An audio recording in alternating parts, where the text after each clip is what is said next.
intro, huh? He does have a great intro. Yeah. You only get to hear that on the Facebook feed because on our audio, That's true. yeah, he's gonna give us the 3, 2, 1, and then we do the welcome to another episode. That's where the podcast actually starts. So podcast, internet, radio has a different start, but Facebook gets to see all the behind the scenes. And actually hear my voice more actually, than like a chime-in or two of being joined by Miss. There we go. Always does that.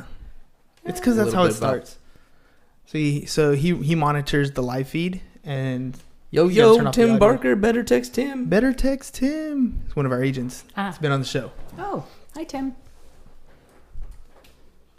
Alrighty, and here we go. Time to launch the Ready? podcast. We're going in 3, 2, 1. Welcome to another episode of Business Bros. See, it feels a little better, right? Get the nerves out. Get the jiggles out. Go. Gets the energy up. All right, ladies and gentlemen, welcome to another episode. We are here in the podcast studio overlooking a beautiful San Diego day. Can't complain, right? No, it's beautiful. It's beautiful. All right, we got Miss Donna Denham. I said it right. Me, yeah. There you go. And Donna, tell us what it is you do. I am a family law lawyer. I help good people through really tough situations. That's a nice way to put it because it's definitely one of those times in people's lives where it's, hitting the fan, right? Yeah, if you're calling me, you're not having a good day. Yeah. And I wouldn't wish it on my worst enemy. Right? But somebody's got to be there to counsel your way through it. Right? All right. So before we get into Donna's story, I want to make sure that we give some shout outs because, we got to acknowledge people who are doing good things. And first of all, let's start off with our friends. We got Kier Weimer. We got Bill Rossi, Miss Tabitha Richardson, Vaughn Triolio, Kyle Correjo, Jonathan. And I don't have a last name for you, Jonathan. It was on Instagram, but he's a barber. And we're going to get to talking about his barbershop, by the way. Is it Jonathan Jordan? I don't know. Might have been Jonathan Jordan.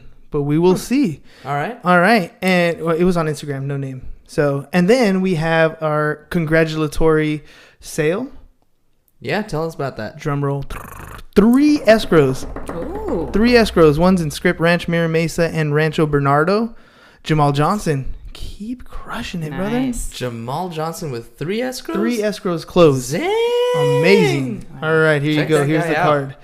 All right, I'll give the shout outs to everybody. There we go. And now we're going to jump into Miss Donna's story. So we had the pleasure of conversing before the show because you're not really in the real estate world. We're branching out a little bit, right? And so I wanted to give you, the 411, which I probably shouldn't say that. There's some younger audiences that won't even know what that is. But we're giving They have Google now. We have Google now, right? It's okay. It's equivalent to Google that, right? Okay, so we're giving you the information about the show. And you told me a little bit about what your past life was. So tell me a little bit about, where did Ms. Donna come from? Well, I'm originally from the East Coast, originally from Massachusetts. So if you get me talking sometimes, I might be parking the car somewhere, but that's originally from there. But moved here in 1978, so I'm practically native. Say quarter. Quarter. It's like my favorite thing to get you guys to say. It's great. All right, so you came down to San Diego. Came down to San Diego in 1978, so I went to Point Loma High, San Diego State. Go Aztecs. Go Aztecs. I know that you're an alumni as well. So so I started there, and then I was a competitive bodybuilder. What? Yeah, I was a competitive bodybuilder for years. Yeah, it was really a lot of fun. Wow. Yeah, I was 4th in the U.S. in my weight class in the 90s. Wow, you don't bump into that. We've had one other person who's done it, Jose with Visionary Media. Mm-hmm. I saw he went to like bodybuilding, where he was showing off muscles and on stage. That's amazing that you guys do that. I mean, how much dedication goes into your life to be able to do that? Yeah, it's a lot of hours. Well, a lot of hours, a lot of dedication. It was really fun. Well, here's a testament about what you do in life because here we go. Yeah. Speaking of dedication, right? Yeah. Okay, so after bodybuilding. I did that. So after bodybuilding, then I got into the insurance business. Actually, I graduated from San Diego State and then wanted to go to law school. Always wanted to go to law school, and then I didn't. Instead, I got married, and then that didn't work out. So I got a divorce. and it was awful. It was just an awful experience, as opposed to those really good divorces. Yeah. So it's just really awful. Wait, there are good ones? Yeah, no, there's no such thing as good divorce.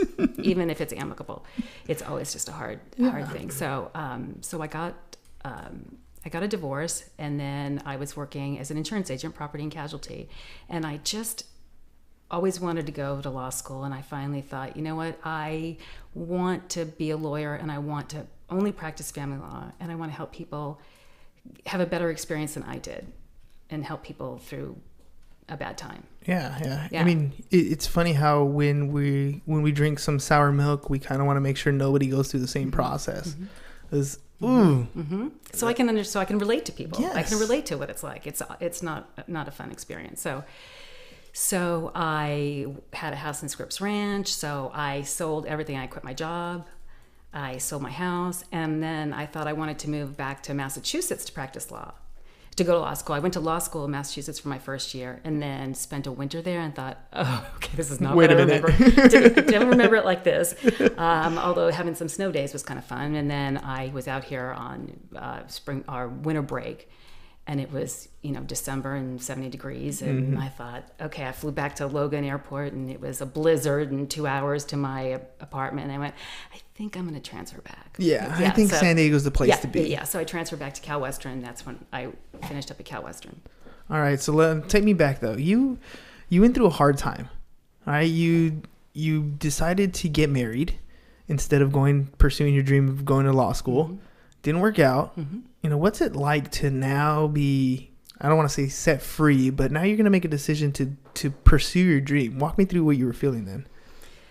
Just scared. I mean, I was 35 years old. So going back to school after being out for a long time, that was hard. It was humbling because you can't work. You're not allowed to work when you're through law school. And at the time, I didn't know that I just was diagnosed about 5 years ago with narcolepsy. So I didn't even know I had narcolepsy. So I was constantly falling asleep. in the law library. It's like I'm waking up, drool all over myself. And it was just that's a big challenge. A tough one. Yeah. Is there a cure for narcolepsy? No. Or you just kind of deal with it?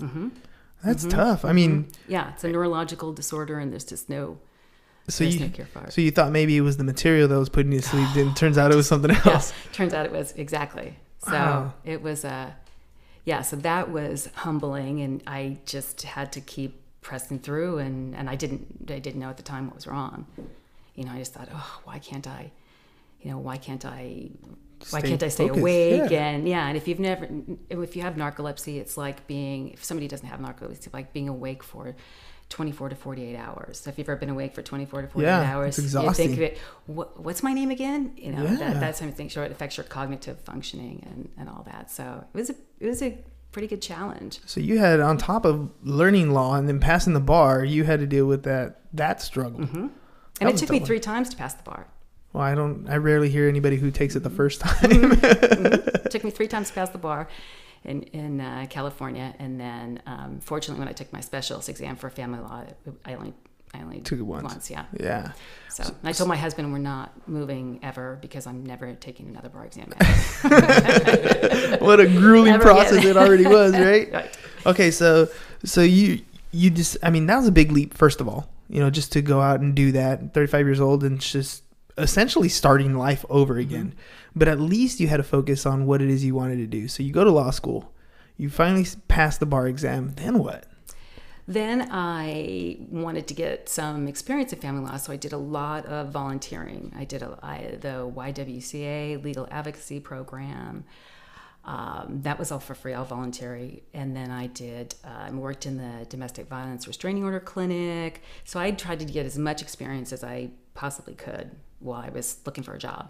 Doing pro bono work. When did you decide that you were going to, do your own thing? Well, I worked for a firm for a few years, and they were great. And then I went to another firm, and they were also great. And then about 2013, I left the firm and went out on my own for a little bit, and then partnered up with a gal that I went to high school with, and we did a partnership for a few years. And we just we just split that partnership up last year, and this was all downtown, and I live here in Chula Vista. Mm-hmm. So I split that up. The commute was just crushing, just 2-hour commute. It was just awful, and I hated being downtown. I mean, it was terrible. That's crazy. 2-hour commute, and you live in Chula Vista. Yeah. I mean, there's only so many podcasts. I mean, no offense, there's only so many podcasts you can listen to. Yeah. It was just, so the quality of life is terrible. So we split the partnership up, and it's great. We're still really good friends. And I moved my office to right off of 805 and Bonita Road. Oh, right off of E Street. Yeah, right off of the 805. On the east side or west side? Well, if you're coming 805 south, you make a left on Bonita Road, and like 1 block, and I'm right there on the right hand side.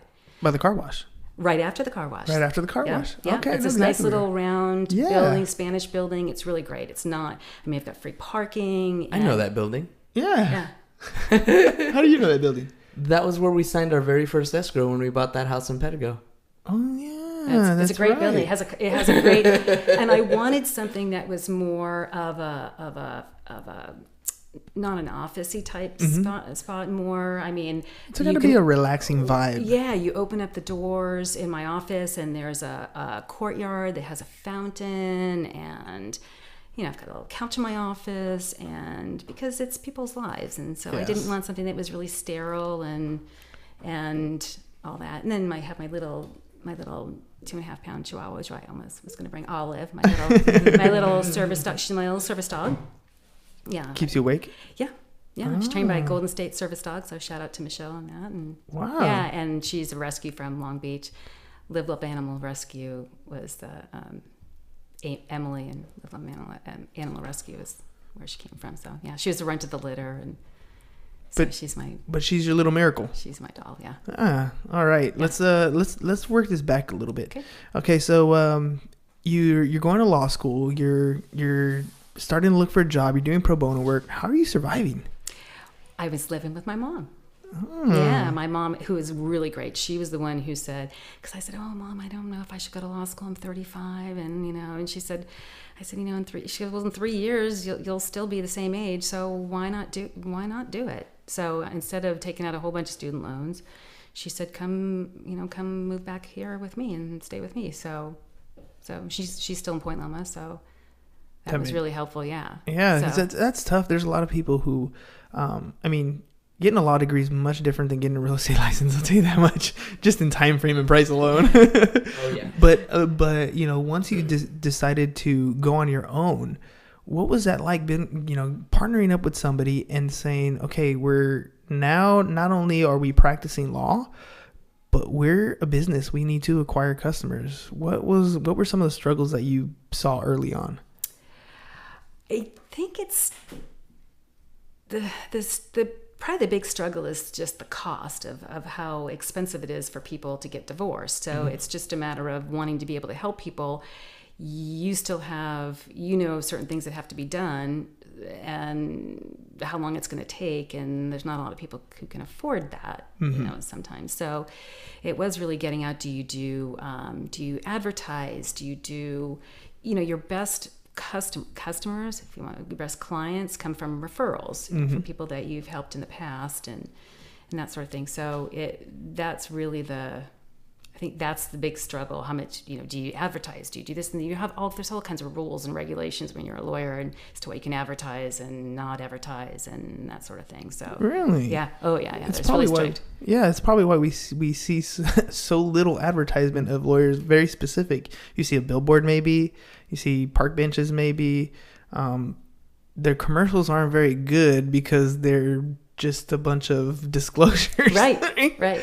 So, what can you do? What kind of stuff have you used that you've seen that's worked? In terms of advertising? Yeah, like what worked for you personally, getting your message out? Just, I think getting out and meeting people. I mean, just getting out and meeting different people and different, whether it's a networking group. I'm part of a networking group, 6 Degrees. That's been a great organization, and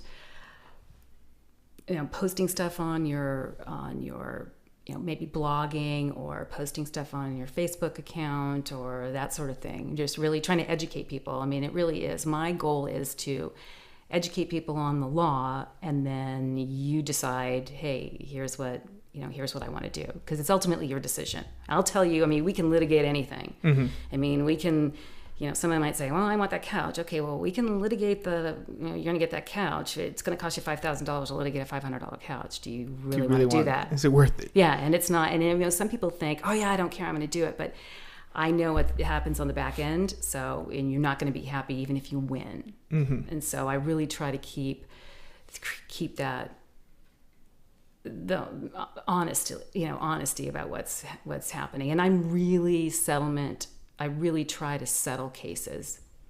That's the best. That really is the best thing. And in addition to settling, I mean, I volunteer my time as a pro tem settlement judge with the court, and volunteer my time in helping the parties and the attorneys reach an agreement, so you don't have to go to trial. So what do you mean by that? Like, elaborate a little bit. Does that mean you're a mediator? You get in between two a case? It's not even. I'm not even a mediator. So, for example, each courthouse has mandatory settlement conferences. So before anything goes to trial, you're required to try to reach a settlement.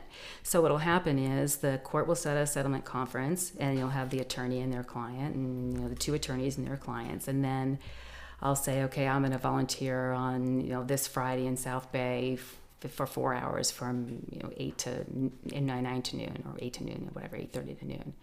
And so the attorneys will each provide me with their briefs, their settlement briefs, a couple days before, and I'll look at them. I'll look at the briefs, and I'll say, okay, well, here's what the law is. Here's what I think the court would do, and here's what I think would be a good settlement. And then when I get to the court, and then I meet with the attorneys and the parties, and we go over everything, and we try to reach an agreement, and I'm pretty successful at it, just getting people we write everything up right then and there, and then you walk right into court, and you write it all up, and then the court takes it and will sign it, and the court will take status a lot of times, and you'll walk out of there divorced. Like, if you want to walk out of there as single, we can do that today. And if you really want to reach an agreement, we can do that. I have everything there ready to sign, and it's good. Yeah, it takes the fight out for the most part from it getting really ugly in a court case. Yeah. So tell me a little bit about when there's kids involved. What kind of things should a couple that is already going through it emotionally, what should they be looking for in an attorney or in their case to help them smooth over a transaction as best as possible when there's kids involved? It's really about the best interest of the children, and I think you need to find an attorney that really subscribes to that. I mean, again, there's sometimes when you do have to litigate and fight about custody and that sort of thing, but I think you really want to make sure you have an attorney that keeps you focused on the best interests of the children, because it's hard. They're good. The parents are good. They're just in a really emotionally tough spot. And so sometimes you have to say, okay, well, instead of us fighting about, the drop off being at 5 p.m. because it's better for you, really what's in the best interest for Susie? Mm-hmm. Maybe Susie doesn't want to stay at daycare for 2 extra hours or something, so let's think about what's really best for her. Or making sure that people understand that I know you might hate your spouse or your soon-to-be ex-spouse or the mother or the father of your child, but your child doesn't. That's mom or that's dad, so you really have to keep that in mind. You really have to focus on that, because all the child really wants is for mom and dad or the parties to not be getting a divorce or not splitting up. And since that's usually not the case, you just want to keep them focused on they love you both. And not demonize the other one, not talk bad about the other one, not. Sometimes you can't avoid that. I mean, as an attorney anyways, you can't avoid that. As a party, that's good advice to not demonize the other one. Right. But as an attorney, I mean, you guys kind of have to take a very legal, very representative standpoint. And so it's tough because, in your world, you guys get a really bad rap, and it's always because one side doesn't like you. It's gonna right. just. I'm used to not being liked. Yeah. Right? I'm sure there's like voodoo doll, tiki dolls, somewhere out there with pins. Yeah, and why is that? Yeah. it's one of those where you gotta grow some thick skin. So how long do you think it took you to like have that thick skin? Because it's not easy. Luckily, you're not super famous where you're reading a bunch of comments, but you can feel the hostility from the other side. How do you deal with that sort of thing? Well, sometimes you get hostility from your own client. Oh. Because sometimes you get that the judge will rule against you. I mean, you'll go in and go, okay, well, we'll try. Here's what we'll do, and we'll try, or here's what I think will happen. And then the court will do something. They have a lot of discretion, and they always try to do the right thing. But you'll get a decision not in your favor, or something not in your favor, or maybe you'll get 10 things that you wanted and one thing that you don't, and then your client just hates you and thinks that you're the worst person and the worst attorney on the planet Because you didn't go 10 for 10. because you didn't go 10 for 10. Yeah, and it's hard, and I just always try to remember what it was like for me and how I felt, and know that it's not personal. And a lot of times they'll come back after the fact and go, you know what, you were right. I need to look at it, when I've got enough time away from it that I'm okay, now I can see things a little bit more clearly. I'm not just in the thick of the emotion. Mm-hmm. And you just kind of have to, shake it off. And I mean, I guess that's where my East Coast roots come in. So You had mentioned that you had kind of always wanted to be in law. Did you always want to practice family law, or did you did? Okay. Mm-hmm. That was a quick, easy answer. That was a quick, easy answer. Let me ask you about more on the hostility part, because you never get to really talk to an attorney and say, "Hey, man, people hate you. What's up? How do you deal with that?" So, have you ever felt like you've been in danger, like where a client or the other side of the table, like the hostility is to the point where you're worrying about your physical well-being or your family's well-being? Has that ever occurred? Yeah, you get some people who are really aggressive, or will come to your office. A few years ago, somebody came to the office and they write letters to you, or how do you sleep at night, and God says you're not supposed to get divorced, and how could you do this, and you're an awful person, and that sort of thing. And you just hope that they're not that Malicious. unstable, or yeah. But I have never had to get where I needed a restraining order or anything like that. I mean, I had to have somebody, the bailiff, walk me out once or twice in court, but those are few and far between. I mean, mostly it's just people just give them 24 hours and they yelling cool at you off and telling you how much they hate you, and you're just an awful human being. I mean, that's a tough profession to be in. I mean, to be, you're essentially the hero and the villain at the same time. Yeah, because a lot of times you tell people things that they don't want to hear. Yeah, a lot of times. Yeah. A lot of times. Yeah. I mean, you are literally the bearer of bad news on a daily basis. Yeah. And then you go home and smile? Yeah, I mean, it is what it is. And I do, and I understand. Mm-hmm. I understand with people, and but at the end of the day, you married her, or you married him, and you had kids together. So now you kind of have to not roll with it, but you kind of have to roll with it. And let's do the best that we can with what we have. I mean, a lot of times you're going to get a fact pattern or something that's just okay. I can't turn back the clock. Yeah. I don't have the not the Infinity Stone, but whatever it is, the time travel stone. Did you hear that? She's a superhero fan. Right. All right, that was great. That was awesome. Yeah, you tickled our fancy on that one. Totally me. Yeah, that's all me. That one gets a high five. Give me a high five. That was good. we went snap. That was wonderful. It's like, yeah, you should have seen it. Facebook, you guys couldn't see it, but James' ears perked up. It was pretty great. You could see his ears perk up through his headphones. Yeah, I definitely was excited about the Endgame trailer that dropped today. So. Oh yeah. I only watched it like 8 times before 8 o'clock. So. All right. So speaking of some fun stuff, so attorneys know other attorneys. I'm assuming you guys kind of hang out at conferences, events, trainings, continuing education, that sort of stuff. Behind the scenes, what do attorneys do? Because I know I'm a teacher. In the morning I teach, and there's times where we'll sit and talk about curriculum, and there's times where we vent. So what do attorneys do to, release some of that stress? Because I know for sure you carry so much on your shoulders as a human being, just to have that empathy for your client. How do you guys release? What do attorneys do, or in general, maybe you specific, but what do you find that kind of releases that stress? What do you guys do for fun? Well, I know what I do for fun. I mean, I still exercise and I run marathons and half marathons, and I'm actually training for the San Diego rock and roll marathon, half marathon. Nice. Right now. Yeah. With a gal, Run with Gina is my running coach.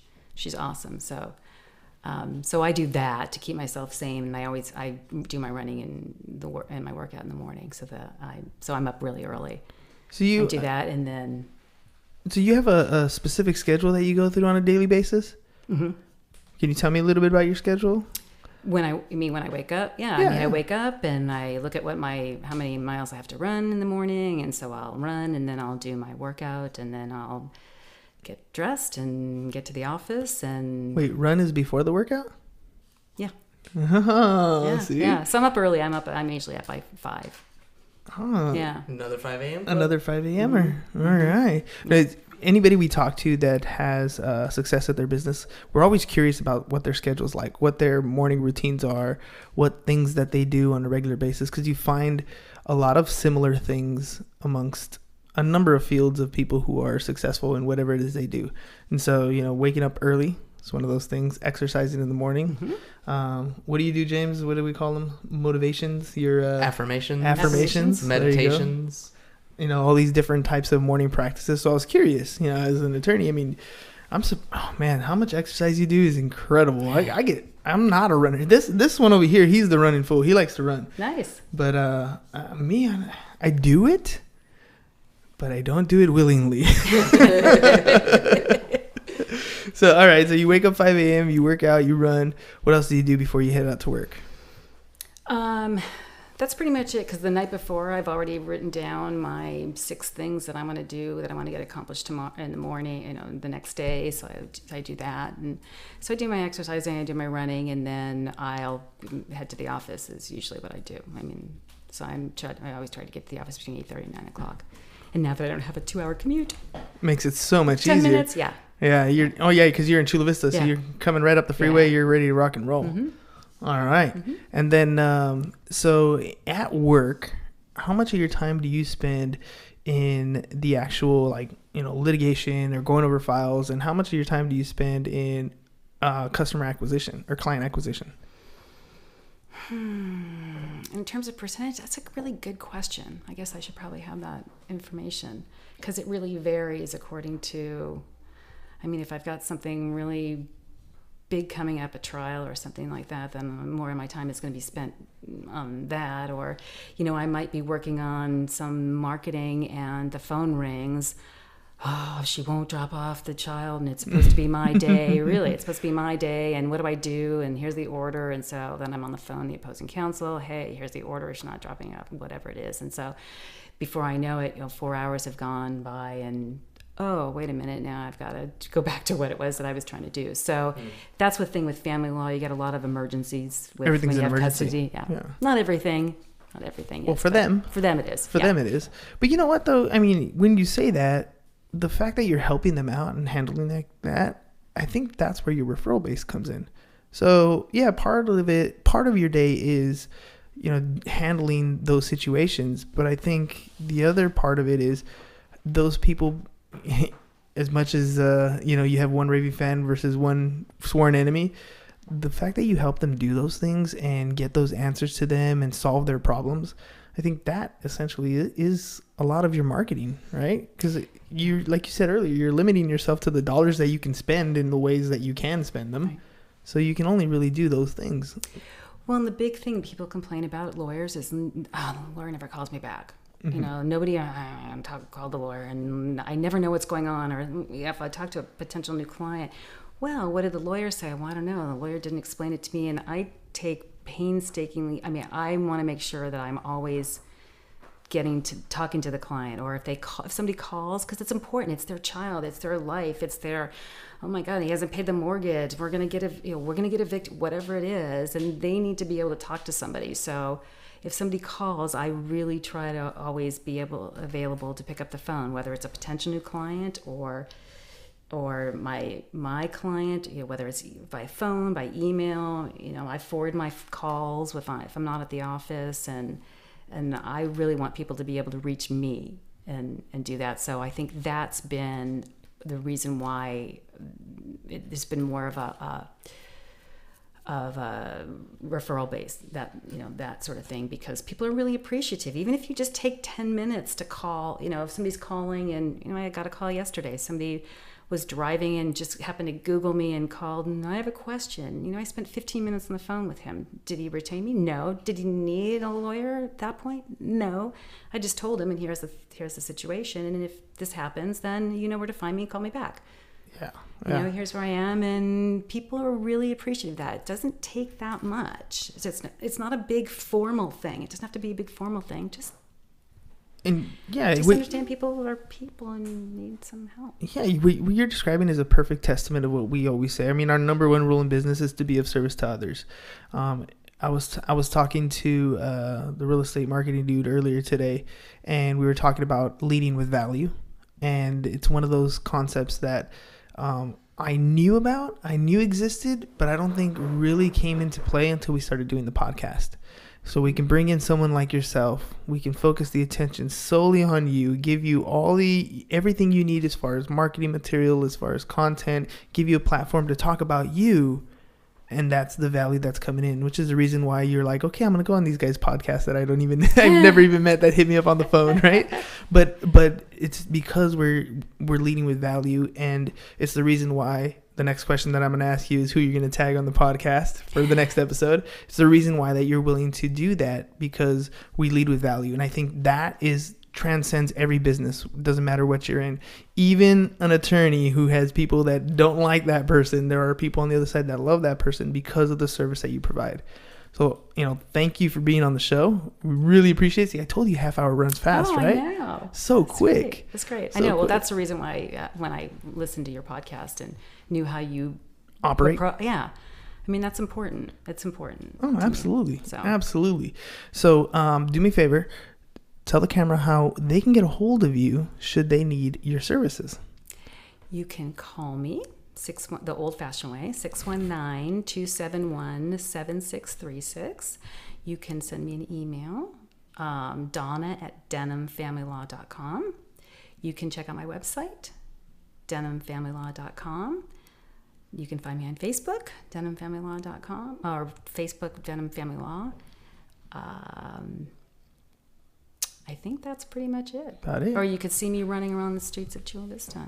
There you go. Yeah. Hey. Half marathons. Look, there goes a lawyer. Hey, that looks familiar. So. All right. And then lastly, who do you want to tag to be on the show?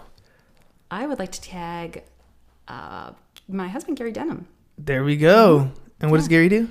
He is a consultant. He teaches leadership through public speaking. Ooh, yeah. You hear that, ladies and gentlemen? He's retired Navy SEAL for 21 years. And then after that, he went to, he was the director of instructor development at the Buds in Coronado. So if you wanted to be an instructor, you had to go through his course and teach how to be an instructor and leadership. And yeah. Plus he taught 8th grade history to 8th graders too.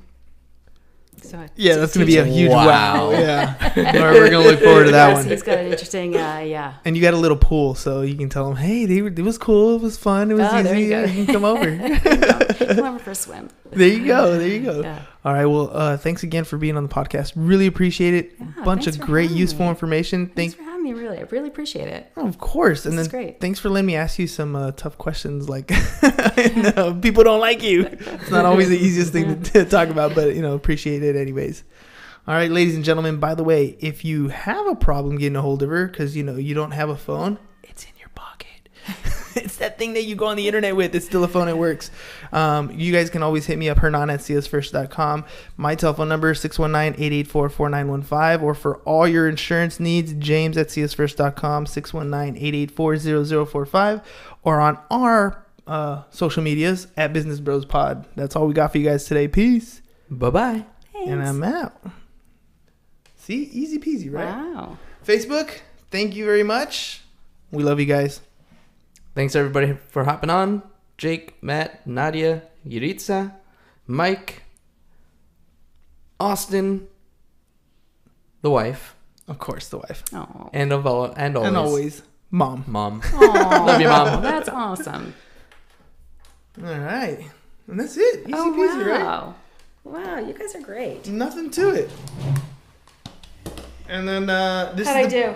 You did great.